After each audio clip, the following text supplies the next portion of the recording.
Welcome to AfriFreedomChannel, your home for uncompromising analysis of African resistance, politics, and the pulse of the people.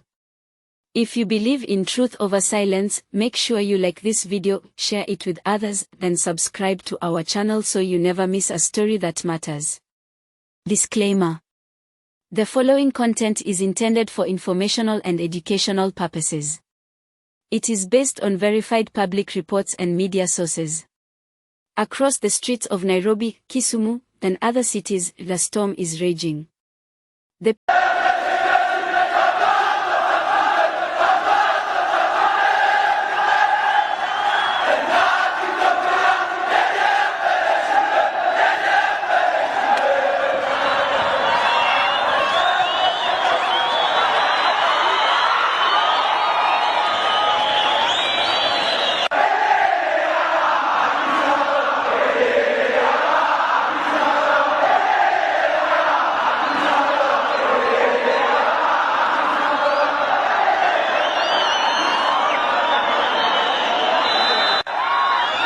People of Kenya have risen, not just in protest, but in outright defiance. What started as demonstrations against crushing tax hikes, deepening unemployment, and systemic corruption has transformed into a full-scale national rebellion. The government's response: brutality. Police opening live rounds on civilians. How long can a government justify bullets against voices? When did demanding justice become a death sentence? Let's talk about what's really unraveling here. In a nation already grappling with high cost of living, the introduction of controversial tax legislation has pushed many Kenyans beyond breaking point.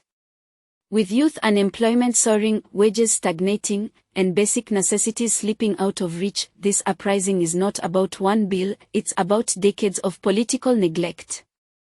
Why should the poor carry the weight of a nation's mismanagement? Is this the cry of a people forgotten by their own leaders?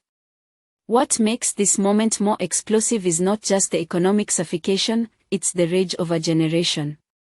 These are young people who watched promises of reform turn to dust. They have grown up in the shadow of broken dreams. And now they are reclaiming their voices with a fire that no water cannon can extinguish. What future is left when hope becomes a luxury only the rich can afford? Are we witnessing the birth of a new political consciousness in Kenya? And yet, amid the horror, there are flashes of humanity. One video shows protesters praising an anti-riot police officer who attempted to de-escalate the chaos.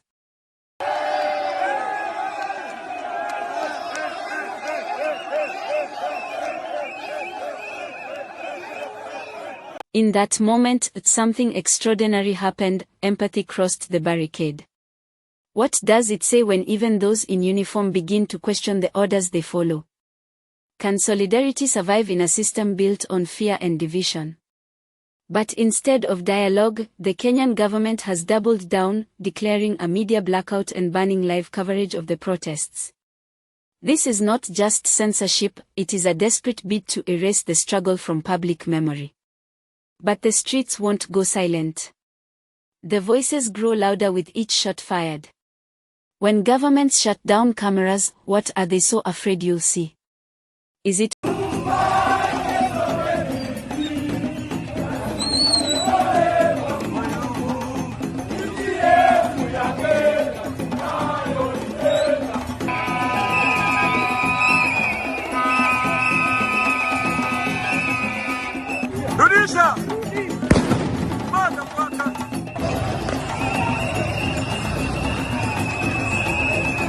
We are here where our comrade was murdered. Yes. We have come here at the police station to remind them that never again will the police kill young people. And restore justice to President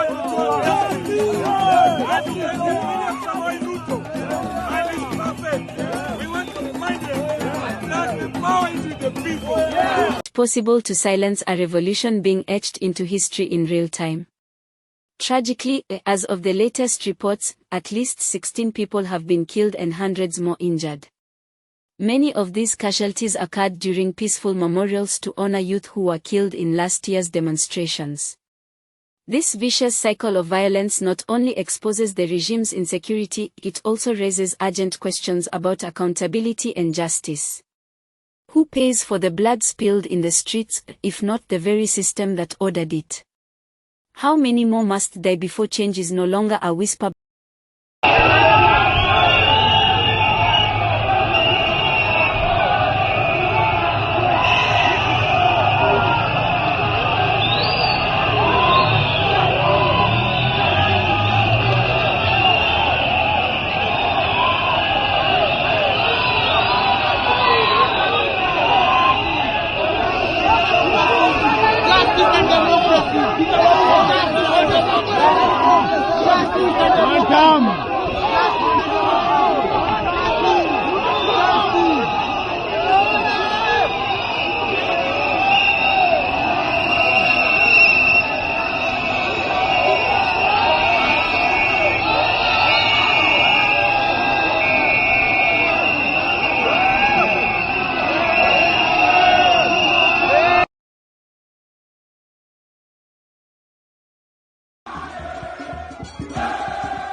But a demand.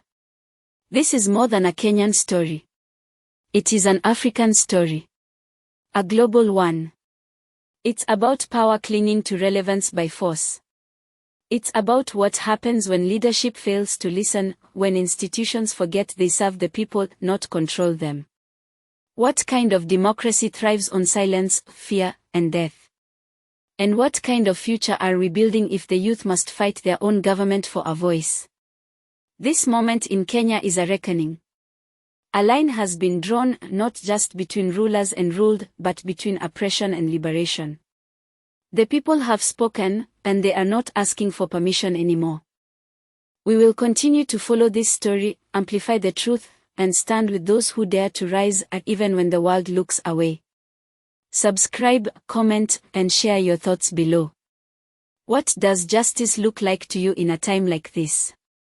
What role should the African continent and the world play when a nation turns its guns on its future? Stay informed. Stay bold. And never forget, your voice is your power.